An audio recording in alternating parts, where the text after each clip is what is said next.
Hi ಸ್ನೇಹಿತರೆ, ಎಲ್ಲರಿಗೂ ಯುಗಾದಿ ಹಬ್ಬದ ಶುಭಾಶಯಗಳು. ಸ್ನೇಹಿತರೆ, ನಮ್ಮ ಚಾನಲ್ಗೆ ಹೊಸ ವ್ಯೂವರ್ಸ್ ಆಗಿದ್ದರೆ ದಯವಿಟ್ಟು ಸಬ್ಸ್ಕ್ರೈಬ್ ಮಾಡ್ಕೊಂಡು ಸಪೋರ್ಟ್ ಮಾಡಿ. ಹಾಗೆ ಮುಂದಿನ ದಿನಗಳಲ್ಲೂ ಕೂಡ ಎಲ್ಲ ತರಹದ ಎಜುಕೇಷನಲ್ ಮತ್ತು ಕಾಂಪಿಟೇಟಿವ್ ಎಕ್ಸಾಮ್ಸ್ಗೆ ಸಂಬಂಧಪಟ್ಟ ಮಾಹಿತಿ ಮತ್ತು ತರಗತಿಗಳು ನಿಮಗೆ ಸಿಗ್ತಾ ಹೋಗ್ತವೆ.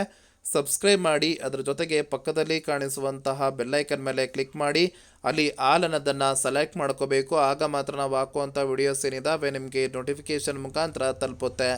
ಸ್ನೇಹಿತರೆ, ನಿಮಗೆಲ್ಲರಿಗೂ ಗೊತ್ತಿರೋ ಹಾಗೆ ಮುರಾರ್ಜಿ ವಸತಿ ಶಾಲೆ ಪ್ರವೇಶ ಪರೀಕ್ಷೆಗೆ ಸಂಬಂಧಪಟ್ಟ ಹಾಗೆ ದಿನಾಂಕ 1/3/2026 ಎಕ್ಸಾಮಿನೇಷನ್ ಏನು ನಡೀತು. ಸೊ ಅದರ ಒಂದು ರಿಸಲ್ಟು ದಿನಾಂಕ 17/3/2026 ಬಿಟ್ಟಿರುವಂಥದ್ದು. ಅದು ತಾತ್ಕಾಲಿಕ ಅಂಕಪಟ್ಟಿ ಅಂತೇಳಿ ಹೇಳಿದರು. ಸೊ ಆ ತಾತ್ಕಾಲಿಕ ಅಂಕಪಟ್ಟಿಗೆ ಆಕ್ಷೇಪಣೆಯನ್ನು ಸಲ್ಲಿಸೋರಿರೋರು 18/3/2026 ಸಂಜೆ 5 ಗಂಟೆ ಒಳಗಾಗಿ, ಅಂದರೆ ನಿನ್ನೆ 5 ಗಂಟೆ ಒಳಗಾಗಿ ಸಲ್ಲಿಸಬೇಕಾಗಿತ್ತು. ಸೊ ಈ ಹಿಂದಿನ ಒಂದು ವಿಡಿಯೋದಲ್ಲಿ ನಾನು ಕೂಡ ತಿಳಿಸ್ಕೊಟ್ಟಿದ್ದೀನಿ. ಸೊ ಸ್ನೇಹಿತರೆ, ಈಗ ಭಾಳಷ್ಟು ವಿದ್ಯಾರ್ಥಿಗಳು ಕೇಳ್ತಾ ಇದ್ದೀರಾ, ನಮ್ಮದು 75 ಆಗಿದೆ, 70 ಆಗಿದೆ, ಸೆಲೆಕ್ಷನ್ ಆಗುತ್ತಾ ಅಂತ ಹೇಳಿ. ಸ್ನೇಹಿತರೆ, ಇಲ್ಲಿ ಯಾವುದೇ ಒಂದು ನಿಗದಿತವಾದಂತಹ ಕಟ್ ಆಫ್ ಇರೋದಿಲ್ಲ. ಇಲ್ಲಿ ಒಬ್ಬ ವಿದ್ಯಾರ್ಥಿ ಉದಾಹರಣೆಗೆ 70 ತೆಗೆದುಕೊಂಡ್ರೆ, ಇನ್ನೊಬ್ಬ ವಿದ್ಯಾರ್ಥಿ 71 ತೆಗೆದುಕೊಂಡ್ರೆ ಆ ವಿದ್ಯಾರ್ಥಿ ಏನು ಮಾಡ್ತಾರೆ, ಆಯ್ಕೆ ಆಗ್ತಾರೆ. ಓಕೆನಾ?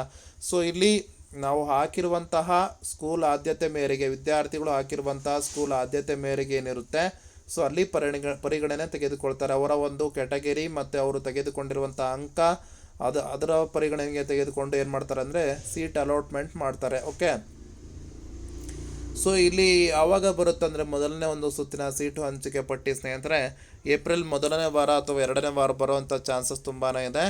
ಸೊ ನೀವು ಇಲ್ಲಿ ನೋಡ್ಬೋದು, ಕಳೆದ ಬಾರಿ ಆಯ್ಕೆ ಮಾಡಿರುವಂತಹ ಸುತ್ತಿನ ಪ್ರವೇಶ ಪಟ್ಟಿಗಳು ಇವು ಆಗಿರ್ತವೆ.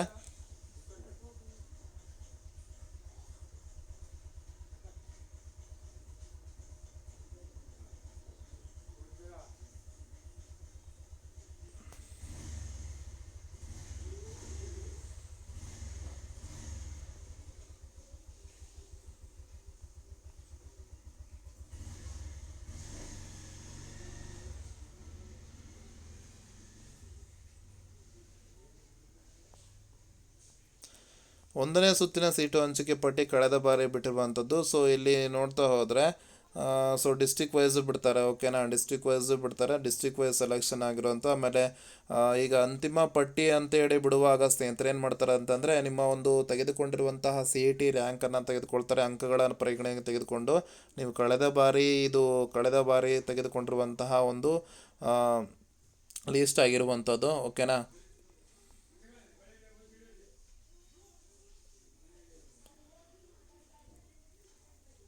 ಇಲ್ಲಿ ಈ ಸರಿ ಏನು ಹೇಳಿದ್ದಾರೆ ಅಂತಂದರೆ ರೌಂಡ್ 2ವರೆಗೂ ಹೇಳಿದ್ದಾರೆ ಬಿಡ್ತೀವಿ ಅಂತೇಳಿ. ರೌಂಡ್ 3 ಅವಶ್ಯವಿದ್ದಲ್ಲಿ ಅಂತ ಹೇಳಿಕೊಟ್ಟಿದ್ದಾರೆ. ಕಳೆದ ಬಾರಿ ನೀವು ನೋಡ್ಬೋದು ಸ್ನೇಹಿತರೆ, 4ನೇ ಸುತ್ತಿನ ಸೀಟು ಹಂಚಿಕೆ ಪಟ್ಟಿವರೆಗೂ ಕೂಡ ಬಿಟ್ಟಿದ್ದಾರೆ. ಕಳೆದ ಬಾರಿ 4ನೇ ಸುತ್ತಿನ ಸೀಟು ಹಂಚಿಕೆ ಪಟ್ಟಿವರೆಗೂ ಕೂಡ ಬಿಟ್ಟಿರುವಂಥದ್ದು ನೀವು ನೋಡ್ತಾ ಇದ್ದೀರಾ. ಸೊ ಆಮೇಲೆ ಅಲ್ಲಿ 4ನೇ ಒಂದು ಸುತ್ತಿನ ಸೀಟು ಹಂಚಿಕೆ ಪಟ್ಟಿಯಲ್ಲಿ ಕೂಡ ಸೆಲೆಕ್ಷನ್ ಆಗದೆ ಇರೋ ವಿದ್ಯಾರ್ಥಿಗಳಿಗೆ ಏನಾದರೂ ಅಲ್ಲಿ ಆಬ್ಸೆಂಟ್ ಆಗಿದ್ದರೆ, ಭಾಳಷ್ಟು ವಿದ್ಯಾರ್ಥಿಗಳು ದೂರ ಆದರೆ ಹೋಗದೇ ಇರೋ ಕಾರಣದಿಂದ 5ನೇ ಒಂದು ಸುತ್ತಿನ ಸೀಟು ಹಂಚಿಕೆ ಪಟ್ಟಿ ಬಿಡೋದಿಲ್ಲ. ಏನು ಮಾಡ್ತಾರೆ ಅಂದರೆ ಕಾಲ್ ಮಾಡಿ ಹೇಳ್ತಾರೆ, ನಿಮ್ಮ ಮಗು ಈ ಸ್ಕೂಲಿಗೆ ಆಯ್ಕೆ ಆಗಿದೆ, ಸೊ ಅಡ್ಮಿಷನನ್ನು ತೆಗೆದುಕೊಳ್ಳಿ ಬಂದು ಅಂತೇಳಿ ಹೇಳ್ತಾರೆ. ಓಕೆನಾ? ಇದಿಷ್ಟು ಮಾಹಿತಿ ಆಗಿರುವಂಥದ್ದು. ಇಲ್ಲಿ ನಿಗದಿತ ಕಟ್ ಆಫ್ ಇರೋದಿಲ್ಲ ಸ್ನೇಹಿತರೆ.